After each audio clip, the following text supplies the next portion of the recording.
మెదక్ జిల్లా వెల్దుర్తి మండలం కుకునూరు వద్ద రోడ్డు ప్రమాదం జరిగింది.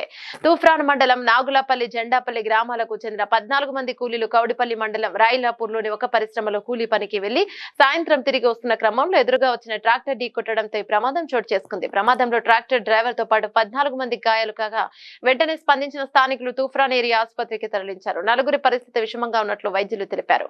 వారిని మెరుగైన వైద్యం కోసం హైదరాబాద్ ఆసుపత్రికి తరలించినట్లు తెలిపారు. మరో 10 మందికి వైద్యం అందిస్తున్నామని తూఫ్రాన్ కమ్యూనిటీ హెల్త్ సెంటర్ పర్యవేక్షకులు డాక్టర్ అమర్ సింగ్ తెలిపారు.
ఈరోజు సాయంత్రం సమయం అందాజా 4:30 నుంచి 5 గంటల ప్రాంతంలో మనకి కుక్నూరు విలేజ్ లిమిట్స్లో ఒక ఆటో ట్రాక్టర్ ఆటోలో ఏంటంటే నాగులపల్లి అండ్ జెండాపల్లి విలేజ్లో ఉన్న ఎంప్లాయీస్ వాళ్ళు డైలీ ఏంటంటే కంపెనీ పని మీద వాళ్ళు కుక్నూరు సైడ్ వెళ్ళి పనిచేస్తూ ఉంటారు.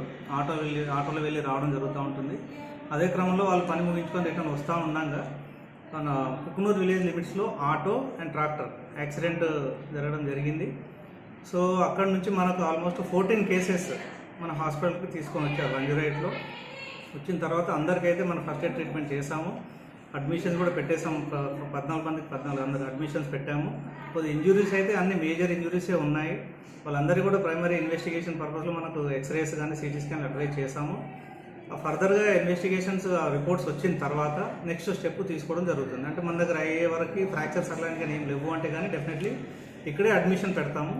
ఒకవేళ ఫ్రాక్చర్స్ ఉండి మల్టిపుల్ ఇంజరీస్ అలా ఉంటే మాత్రం మనకి ఇంకా టెర్షరీ కేర్ వాళ్ళకి సర్వీసెస్ అవసరం ఉంటే డెఫినెట్లీ పెద్ద హాస్పిటల్ పంపించే ఏర్పాటు చేస్తాము. 4 మెంబర్స్ అయితే కొద్దిగా హెడ్ ఇంజురీతో పాటు వాళ్ళకి కొద్దిగా బ్రీతింగ్ డిఫికల్టీ, ఇంకోటి బాగా సివియర్ చెస్ట్ పెయిన్ అంటూ ఉన్నారు. వాళ్ళకి మాత్రం ఖచ్చితంగా రిఫ్రాక్చర్స్ ఉన్నాయా లేక మనకు హెడ్ ఇంజురీలో మనకు బ్రెయిన్లో బ్లడ్ క్లాట్స్ ఏమైనా ఉన్నాయా అనేది ప్లస్ ఇవి కూడా చూసుకోవాల్సి ఉంటుంది. ఇంకో ఆటో డ్రైవర్కి అయితే మనకు షోల్డర్ ఫ్రాక్చర్ ఉన్నట్టు అనిపిస్తూ ఉంది. ఆయన కూడా రిఫ్రాక్చర్స్ ఉండొచ్చు, ఎందుకంటే ఆ మొబిలిటీ అనేది లేదు, చాలా పెయిన్ఫుల్ ఉంది ఆయనకు. అందుకనేసి ఫర్దర్గా ఇన్వెస్టిగేషన్ రిపోర్ట్స్ అన్ని వచ్చిన తర్వాత మనం డెఫినెట్లీ మనమే హాస్పిటల్ తరఫున అంబులెన్స్ ఏర్పాటు చేసేసి మనకు ఇది ఉస్మానియా కానీ గాంధీ కానీ నిమ్స్ వాళ్ళ ప్రిఫరెన్స్ ఏదంటారో దాన్ని బట్టి డెఫినెట్లీ గవర్నమెంట్ హాస్పిటల్కి అయితే షిఫ్ట్ చేసి ఏర్పాటు చేస్తాం.